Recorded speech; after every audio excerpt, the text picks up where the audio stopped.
আমন্ত্রণ দেশ বাংলায়, আপনাদের সঙ্গে আছি আমি সাবিনা সুলতানা। শুরুতেই সংবাদ শিরোনাম। পদ্মায় পানি বাড়ায় দৌলতদিয়া ফেরিঘাট এলাকায় ভাঙন, ঝুঁকিতে ৩০০-রও বেশি পরিবার। এবং গোপালগঞ্জের মুকসুদপুরে বহুগ্রাম পিসি উচ্চ বিদ্যালয়ে অর্থের বিনিময়ে নিয়োগ প্রচেষ্টার অভিযোগ, অনিয়ম হলে ব্যবস্থা নেওয়ার আশ্বাস শিক্ষা কর্মকর্তার।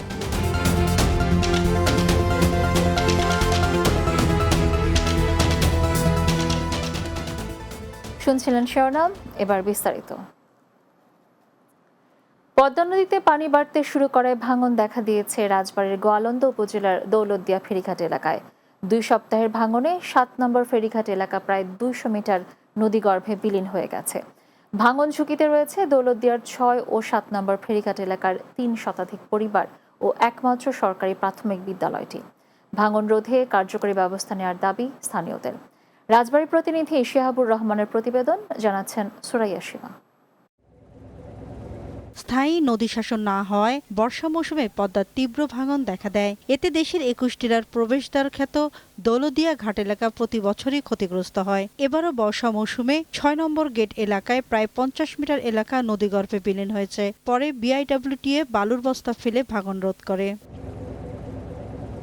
সম্প্রতি 7 নম্বর ফেরিঘাট এলাকায় আবারও ভাঙন দেখা দেয়। ভাঙনে প্রায় 200 মিটার এলাকা নদীতে বিলীন হয়ে গেছে। নিঃস্ব হয়ে পড়েছে নদী তীরবর্তী পরিবারগুলো। ভাঙন অব্যাহত থাকলেও এখন পর্যন্ত 6 ও 7 নম্বর ঘাটের ভাঙন রোধে কাজ শুরু করেনি বিআইডব্লিউটিএ বা পানি উন্নয়ন বোর্ড, এমন অভিযোগ ভুক্তভোগীদের। এই জায়গা থেকে মনে করেন 4 বিঘা জমি অলরেডি নদীতে বিলীন হয়ে গেল।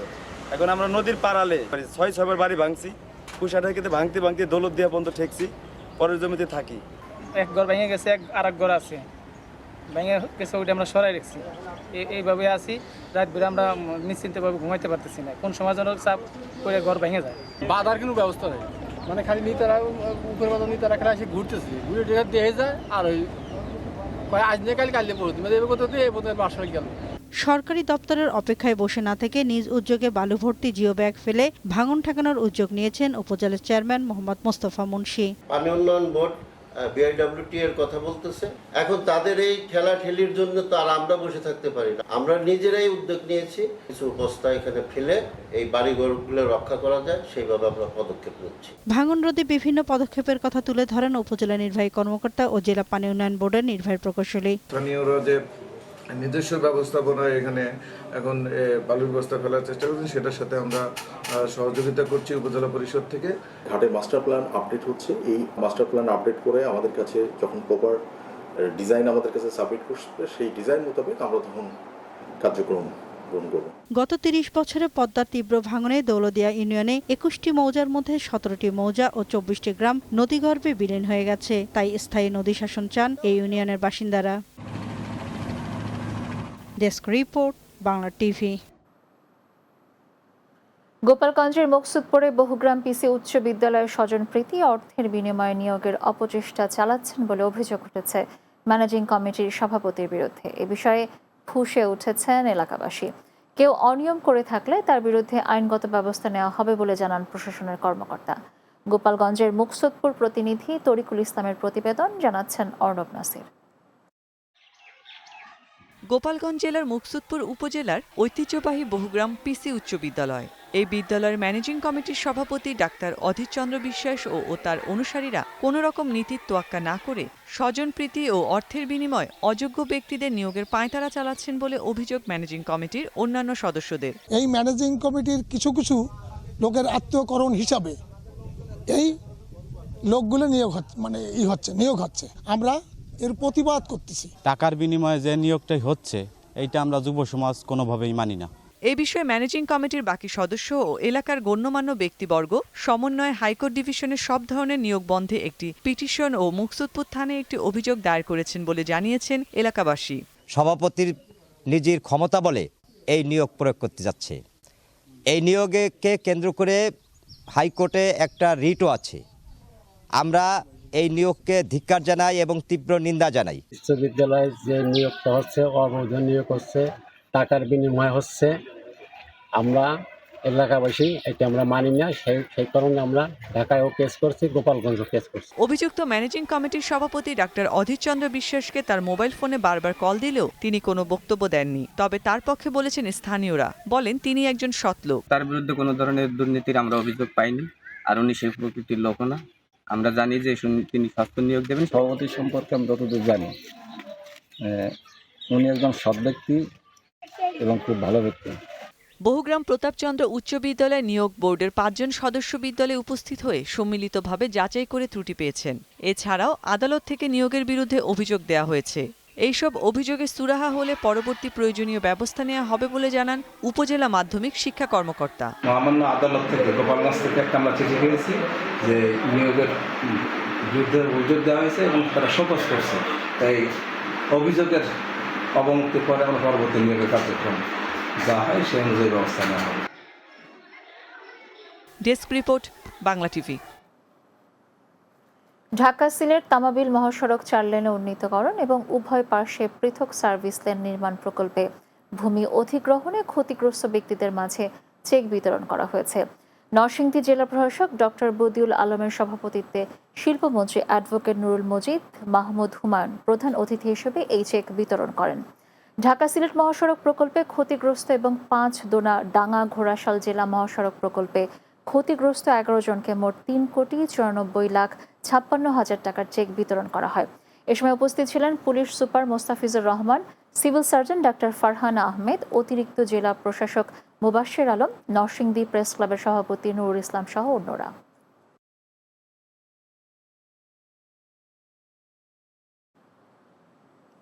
দেশ বাংলার এই পর্যায়ে নিচ্ছে ছোট্ট একটি বিরতি। ফিরে আসার পর অন্যান্য সংবাদের সাথে আরও যা থাকছে।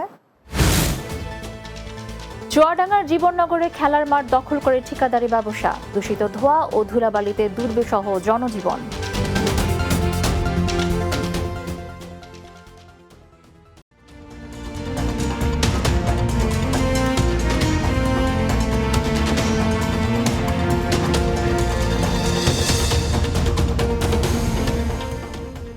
বিরতির পর আবারও স্বাগত দেশ বাংলায়।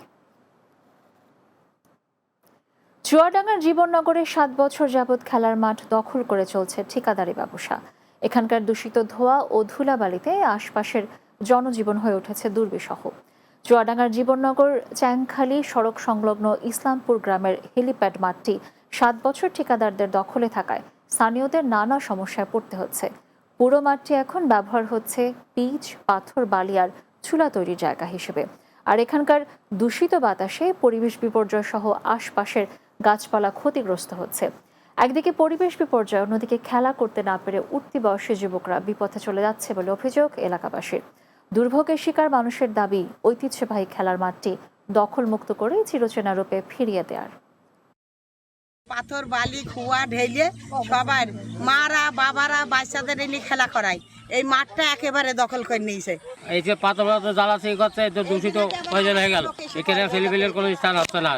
এই হেলিপ্যাডের উপরে কাজ করে আমাদের খুবই সমস্যায়, খাওয়া দাওয়া যায় না, বাচ্চা অসুস্থ হয়ে যায়। আমরা তদন্ত সাপেক্ষে দেখবো যে কারা এখানে দখলে আছে এবং আমরা যাতে করে দখলমুক্ত করা যায় আমি সে প্রয়োজনীয় ব্যবস্থা নেব। পিরোজপুরে ঘূর্ণিঝড় রেমালে ক্ষতিগ্রস্তদের ঘর মেরামতের জন্য ঢেউটিন ও নগদ অর্থ বিতরণ করা হয়েছে। সদর উপজেলা পরিষদ অডিটোরিয়ামে ক্ষতিগ্রস্তদের মাঝে ঢেউটিন ও নগদ অর্থ বিতরণ করেন পিরোজপুর 1 আসনের সংসদ সদস্য সৌম্য রেজাউল করিম। উপজেলা নির্বাহী অফিসার আরিফ মুর্শেদ মিশুর সভাপতিত্বে উপস্থিত ছিলেন উপজেলা চেয়ারম্যান SM বায়েজিদ হোসেন সহ সরকারি বিভিন্ন পর্যায়ের কর্মকর্তাবৃন্দ ও জনপ্রতিনিধিরা। পটুয়াখালীর 10 মিনায় ইউপিসি আরজবেগী বাজার খালের উপর প্রায় 5 কোটি টাকা ব্যয়ে নির্মিত RCC গার্ডার ব্রিজ ও সংযোগ সড়কের ফলক উন্মোচন করা হয়েছে। শান্তির পায়রা উড়িয়ে ও ফিতা কেটে এর উদ্বোধন করা হয়। উপজেলা সহকারী কমিশনার ভূমি ওয়াসিমুজ্জামান চৌধুরীর সভাপতিত্বে এতে প্রধান অতিথি ছিলেন পটুয়াখালী 3 আসনের সংসদ সদস্য এবং প্রাথমিক ও গণশিক্ষা মন্ত্রণালয়ের স্থায়ী কমিটির সদস্য SM শাহজাদা সাজু। এ সময় উপস্থিত ছিলেন উপজেলা চেয়ারম্যান মোহাম্মদ ইকবাল হোসেন হাওলাদার, উপজেলা আওয়ামী লীগের সভাপতি আব্দুল আজিজ মিয়া, থানার ভারপ্রাপ্ত কর্মকর্তা মোহাম্মদ নুরুল ইসলাম মজুমদার, উপজেলা LGED প্রকৌশলী মকবুল হোসেন সহ অনেকে। ঈশ্বরদীতে মাসিক আইন শৃঙ্খলা সভা অনুষ্ঠিত হয়েছে। উপজেলা পরিষদে অনুষ্ঠানের আয়োজন করা হয়। এতে প্রধান অতিথি ছিলেন পাবনা ৪ আসনের সংসদ সদস্য গালিবুর রহমান শরীফ। উপজেলা চেয়ারম্যান এমদাদুল হক রানার সভাপতিত্বে ও ঈশ্বরদী উপজেলা নির্বাহী অফিসার সুবীর কুমার দাসের সঞ্চালনায় সভায় উপস্থিত ছিলেন সহকারী কমিশনার শাহাদাত হোসেন খান, ঈশ্বরদী থানার ওসি মনিরুল ইসলাম, মাদকদ্রব্য নিয়ন্ত্রণ কর্মকর্তা মামুনুর রহমান সহ অন্যান্যরা। আওয়ামী লীগের ৭৫ বছর প্লাটিনাম জয়ন্তী উপলক্ষে কেন্দ্রীয় আওয়ামী লীগের নির্দেশনায় ঠাকুরগাঁওয়ে বৃক্ষরোপণ কর্মসূচি অনুষ্ঠিত হয়েছে। সরকারি বালক উচ্চ বিদ্যালয় চত্বরে বৃক্ষরোপণ কর্মসূচিতে উপস্থিত ছিলেন ঠাকুরগাঁও জেলা আওয়ামী লীগের প্রচার ও প্রকাশনা বিষয়ক সম্পাদক মোস্তাফিজুর রহমান রিপন, স্কুলের শিক্ষার্থী শিক্ষক সহ অনেকে। এ সময় বনজ, ফলজ ঔষধি সহ বিভিন্ন গাছের চারা রোপণ ও শিক্ষার্থীদের মাঝে বিতরণ করা হয়। মানিকগঞ্জ সিংগাইরে কিন্ডারগার্টেন ও প্রাথমিক বিদ্যালয়ের শিক্ষার্থীদের বৃত্তি প্রদান, সাংস্কৃতিক ও পুরস্কার বিতরণ অনুষ্ঠিত হয়েছে। উপজেলার শাহরাইল আইডিয়াল স্কুল অ্যান্ড কলেজের উদ্যোগে অনুষ্ঠানের আয়োজন করা হয়। এতে প্রধান অতিথি ছিলেন সংসদ সদস্য দেওয়ান জাহিদ আহমেদ টুলু। এ সময় উপজেলা চেয়ারম্যান সাইদুর রহমান, জেলা আওয়ামী লীগের সিনিয়র সহসভাপতি আব্দুল মজিদ খান, শিক্ষার্থী, অভিভাবক সহ স্থানীয় নেতাকর্মীরা উপস্থিত ছিলেন। অনুষ্ঠানে ৩৩৮ জন মেধাবী শিক্ষার্থীর মাঝে পুরস্কার তুলে দেওয়া হয়।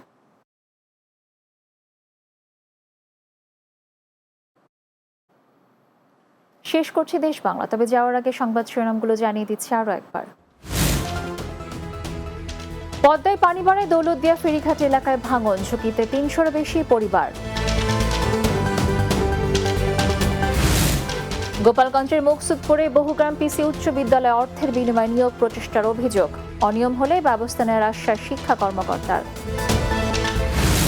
এবং চুয়াডাঙ্গার জীবননগরে খেলার মাঠ দখল করে ঠিকাদারি ব্যবসা, দূষিত ধোঁয়া ও ধুলাবালিতে দুর্বিষহ জনজীবন।